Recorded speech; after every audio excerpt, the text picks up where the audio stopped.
तो फिल्म की शुरुआत एवलिन और उसकी फैमिली से होती है, जो अभी अभी इस टाउन में शिफ्ट हुए थे। एवलिन एक कारपेंटर थी और उसे एक घर से जाने का बहुत ही ज्यादा शौक था। उसके हस्बैंड को कंस्ट्रक्शन साइट पर सुपरवाइजर की जॉब मिल गई थी। सब ठीक था, बस उनका बेटा कैन एडजस्ट नहीं कर पा रहा था। उसको स्कूल में भी कोई पसंद नहीं करता था और एक दिन तो लड़कों के बुली करने पर, यानी लड़कों के तंग करने पर, वो सभी लड़कों से लड़ जाता है और केन की इस हरकत की वजह से अगले 3 दिन के लिए उसे स्कूल से सस्पेंड भी कर दिया जाता है। राइट, केन की वजह से बहुत ज्यादा परेशान था।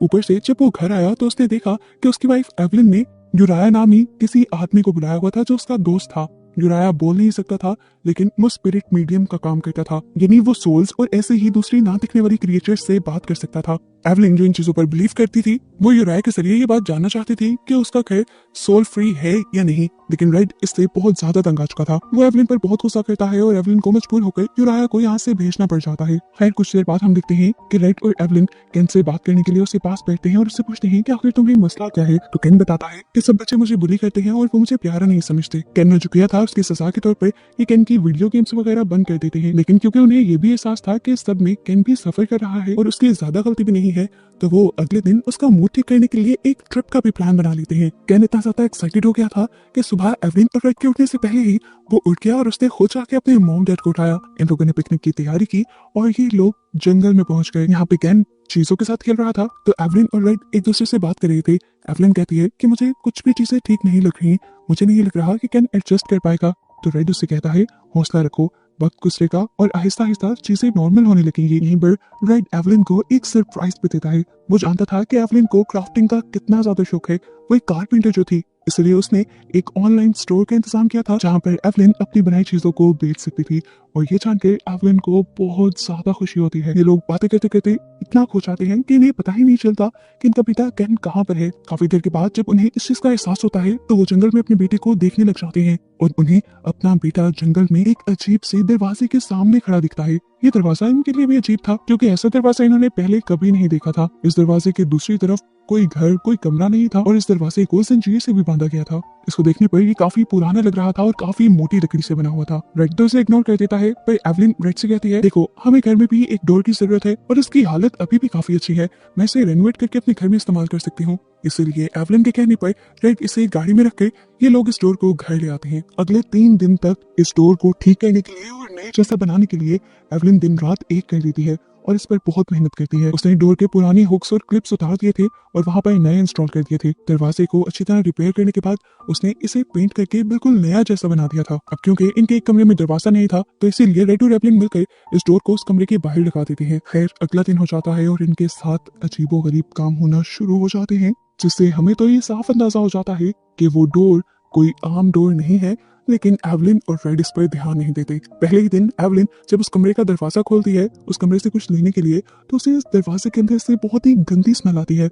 लेकिन फिर वो ये सोचकर इग्नोर कर देती है कि शायद किसी ने अपने गंदे जूते वहां उतार दिए होंगे। ये दिन तो इसी तरह गुजर जाता है और अगले दिन जब एवलिन ग्रॉसरी करके बाहर निकलती है तो वो अपनी पॉकेट के अंदर से चाबियां निकालती है। चाबियों के साथ उसके हाथ में बहुत सारे वॉर्म्स भी आ जाते हैं। ये देखकर वो पूरी तरह डर गई थी। उसकी पॉकेट में ऐसे अजीबोगरीब कीड़ों का होना बिल्कुल भी नॉर्मल तो नहीं था। वो जल्दी से अपनी जैकेट उतारती है और उसमें देखती है कि वॉर्म्स आए कहाँ से थे, लेकिन उसकी जैकेट बिल्कुल साफ थी। ये बात रात में वो रेड से भी डिस्कस करती है। रेड कहता है इतना मत सोचो, क्या पता तुम्हारा बेटा ही तुम्हारे साथ प्रैंक कर रहा हो और उसने ही ये वॉर्म्स तुम्हारी की के साथ लगाकर तुम्हारी पॉकेट में रख दी हो। रेड कहता है तुम टेंशन फ्री होकर सो जाओ, मैं कैन से बात करूंगा। एवलिन भी अब अपना माइंड साफ करते हुए सो जाती है और आधी रात को जब वो पानी के लिए किचन में जा रही थी तो उसे रास्ते में एक भयानक साया दिखाई देता है, जिससे वो डरकर चीख मार देती है और लाइट ऑन करती है तो देखती है कि ये उसका बेटा केन ही था। उसने डरते हुए पूछा तुम अभी तक क्यों जाग रहे हो? तो केन ने कहा मैं डर गया था, मुझे बहुत ही डरावने डरावने ख्वाब आ रहे हैं, जैसे कोई मॉन्स्टर मेरा पीछा कर रहा हो। एवलिन और रेड उसके कमरे में जाते हैं और उसे समझाते हैं देखो बेटा, मॉन्स्टर जैसी कोई भी चीज इस दुनिया में एग्जिस्ट करती ही नहीं, वो तो सिर्फ किताबों में ही होती है। काफी देर केन को हौसला देने के बाद एवलिन उसके रूम से जब जाने लगती है तो हम उसके पीछे उसी रेड डोर के अंदर से एक काला हाथ निकलता हुआ देखते हैं, जिसे एवलिन नोटिस नहीं कर। सुबह होते ही इनका घर नॉक होता है और एवलिन देखती है कि इनके घर यूराया आया था, जो काफी घबराया हुआ था क्योंकि वो बोल नहीं सकता था। इसीलिए वो इशारे करके एवलिन को समझाने की कोशिश करता है कि उसका घर बहुत ही ज्यादा खतरनाक हो गया है। उसको लग रहा था कि इस घर के अंदर कोई बहुत ही खतरनाक स्पिरिट्स आ गई हैं और ये घर अब प्योर नहीं रहा। वो कहता है कि या तो यहाँ पर कोई रिचुअल किया गया है या यहाँ पर वाकई ही कोई दूसरी डायमेंशन की चीज आ गई है। ये लोग अब उस चीज को यहाँ से बकाने के लिए एक रिचुअल करने लग जाते हैं और एवलिन भी मान जाती है।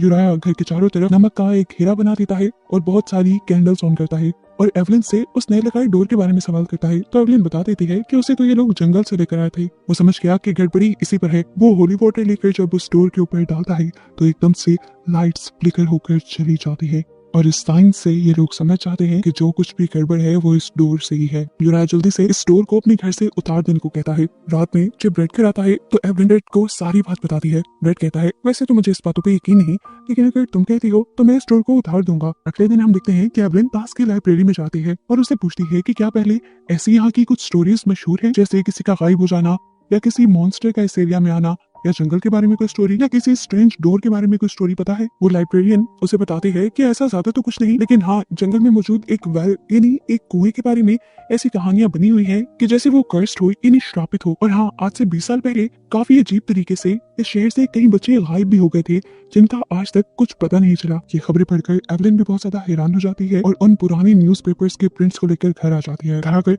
उसने ये सारी चीजें रात में रेड को भी बताने की कोशिश की, पर रेड ने इन सारी चीजों को इग्नोर कर दिया और उससे कहा कि तुम ज्यादा ही भूतिया स्टोरीज पे यकीन करने लगी हो और यूराया के साथ भी रह रही हो, इसीलिए तुम्हारे माइंड में ये सब कुछ फिक्स हो चुका है। एवलिन भी उसकी बात मानते हुए सो जाते हैं और सुबह जब ये लोग उठते हैं तो ये हैरान परेशान रह जाते हैं। जिस डोर को इन्होंने अभी कुछ दिन पहले ही पेंट किया था उस डोर का पूरा पेंट किसी पपड़ी की तरह उतर कर नीचे गिर चुका था। ऐसा होना तकरीबन इम्पॉसिबल था और वो दरवाजा अपनी पुरानी हालत में आ चुका था। एवलिन कहती है कि शायद मैं किसी गलत क्वालिटी का पेंट ले आई हूँ या एक्सपायर्ड पेंट, इसी वजह से ऐसा हुआ होगा। कैन को स्कूल छोड़ने के बाद रेड अपने काम पे चला जाता है और एवलिन घर के कामों में लग जाती है। जिस टाइम हम उनके घर में सच में किसी के होने को देख पाते हैं। ये एक बच्ची थी जो बिल्कुल भूत लग रही थी। वो इस पूरे घर में फिरती है और एवलिन उसे पहचान नहीं पाती और आखिर उस दरवाजे के अंदर वापस चली जाती है। दरवाजा बंद होने की आवाज एवलिन ने सुनी थी, लेकिन जब तक एवलिन उस दरवाजे के सामने आई तो वहाँ कोई नहीं था। इतनी देर में एवलिन को दोबारा केन के स्कूल से मैसेज आ जाता है। एवलिन जब वहाँ जाती है तो उसे पता चलता है कि केन को दोबारा स्कूल से 3 दिनों के लिए सस्पेंड कर दिया गया है, क्योंकि इस मरतबा दोबारा उसने